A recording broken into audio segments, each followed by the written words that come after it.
We got quite an interesting evening, I think, looking at two subject areas. One is around storytelling and the other is around systems thinking.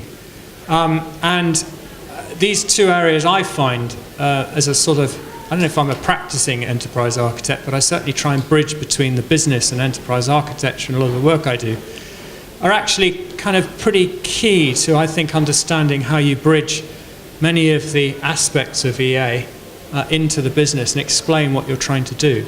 So we're lucky enough to have Martin Sykes here, who's going to prime on storytelling, does lots of other things as well, and John Gøtze here, who's going to prime on the systems thinking stuff.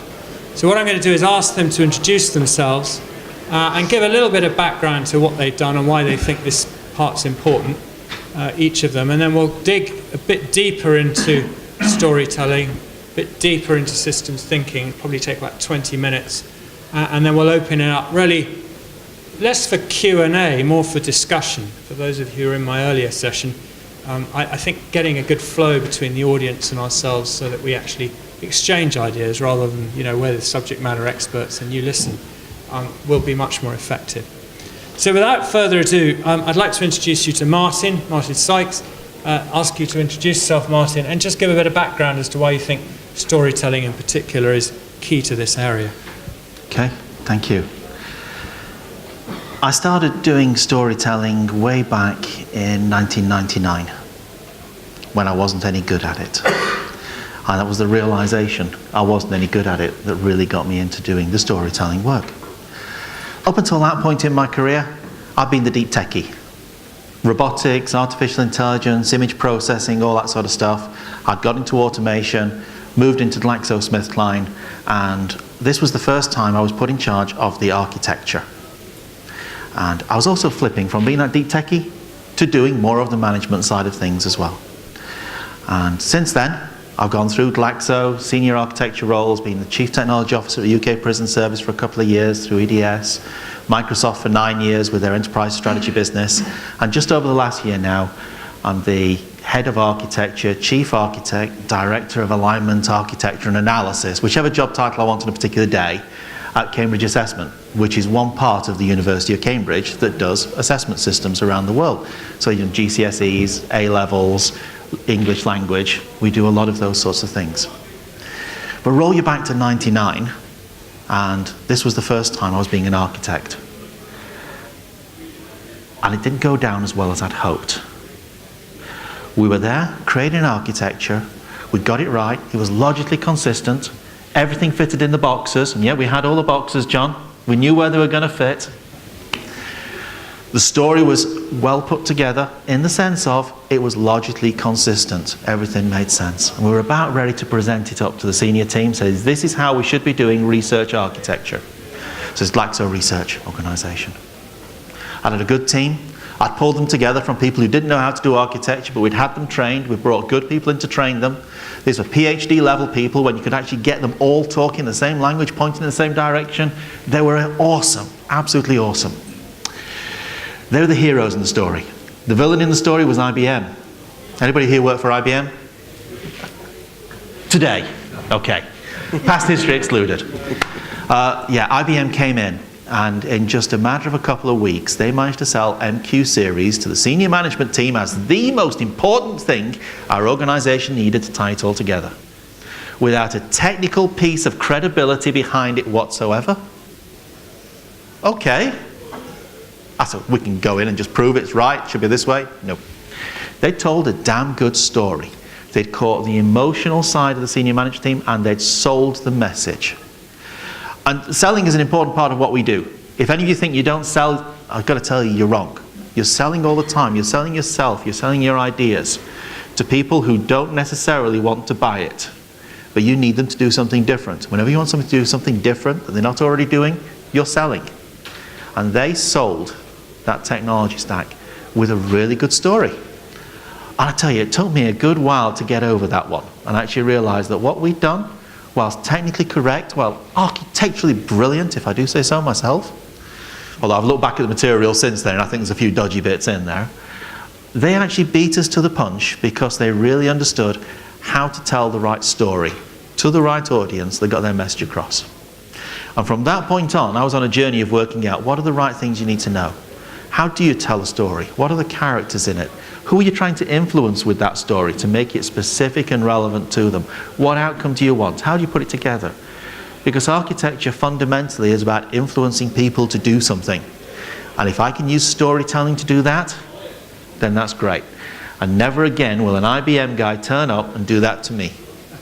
Along the way, I worked for Microsoft and we taught the Microsoft teams how to tell stories. So sorry if they're coming and telling stories now in your organizations. But it works. Over and over again, it works. Thank you. Someone's just told me that Microsoft just bought LinkedIn. Yeah, $26 billion. That's enough said on that one. Yeah, great. I was working for Skype when Microsoft took that over, and look where Skype is now. But yes. By the way, this is being recorded, so if anyone objects to that, then either don't say anything or leave the room, please. But hopefully that's okay by everybody.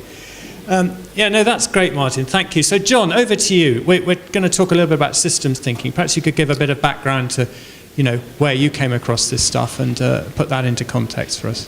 Yeah, sure. So, well, basically, I'm an enterprise architect, teaching architecture at the IT University of Copenhagen and working with QualiWare, who's at the booth here, who does an EA tool. But that's more recent. So originally, well, basically I came into systems thinking before I came into enterprise architecture by concept, but I would say my EA thinking goes further back than sort of when I realized it's called enterprise architecture, because I was a researcher back in the 90s at the Technical University of Denmark. I also did my master's and well, what equals a bachelor there. And during my studies I worked with what we then called human-centered systems design. Sounds almost modern now with the service design and all this stuff. But, well, it was another kind of thinking. Or maybe it's the same, actually. But anyway, I got into urban planning for various reasons. Basically, I met a Japanese professor when I was studying here in England, down in Brighton. And, well, essentially, we made a deal that if I taught him to play pool at the pub in Brighton, he would invite me to Japan to do my PhD. So I taught him pool, and I got an invitation to go to Japan. And at that time, in the early 90s, at the Technical University, some PhD student going abroad was new, and Japan was exotic, so I got a scholarship and all that. And basically, this professor of mine there worked with large urban planning efforts.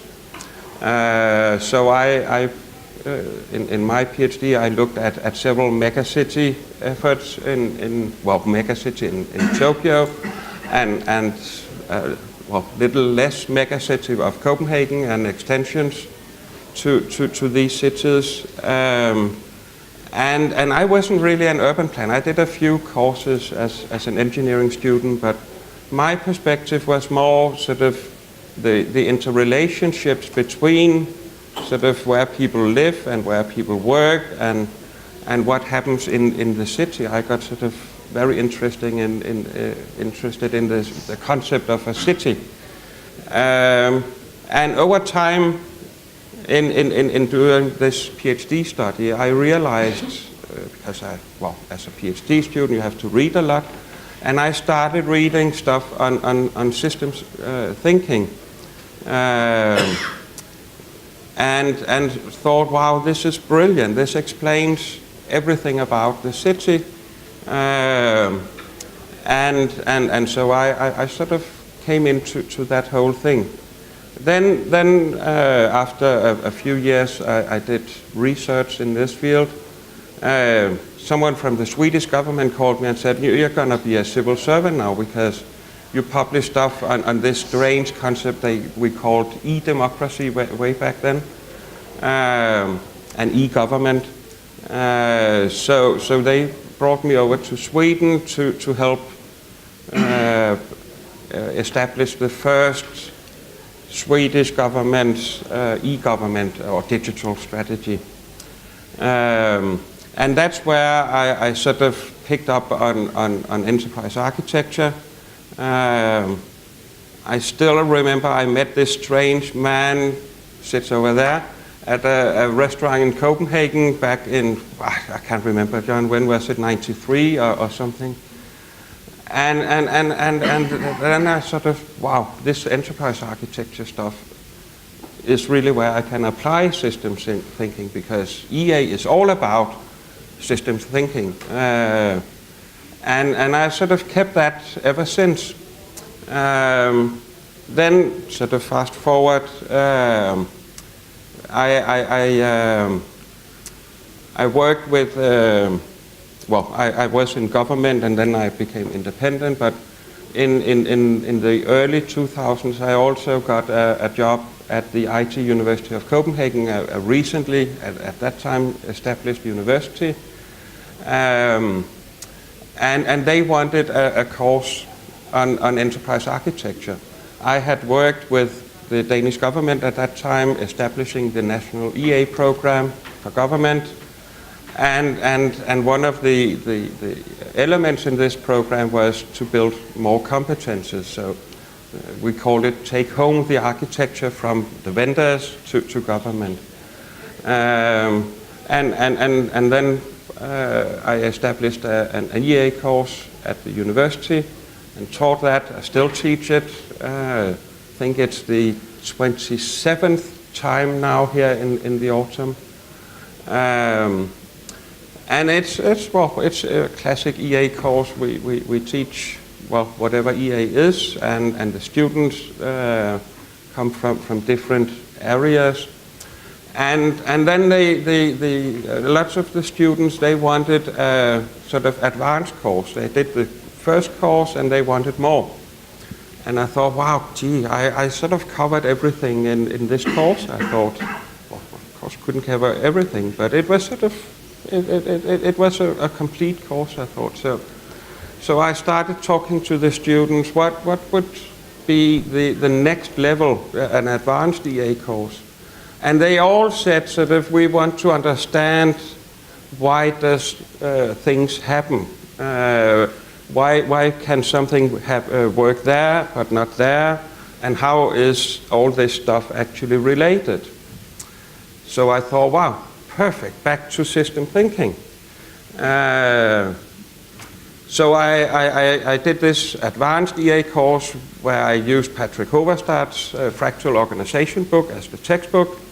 That was about the time Patrick got interested in EA, so I actually managed to get him over and teach the VSM, Viable Systems Model, as what Patrick does. And I found out that the students actually loved this. That made sense for them in terms of the sort of how can we practice EA? Well, we can do it if we are system thinkers. We understand the root causes and all this stuff. So for me, system thinking and EA are closely related. I think we couldn't really do EA without doing or being systems thinkers.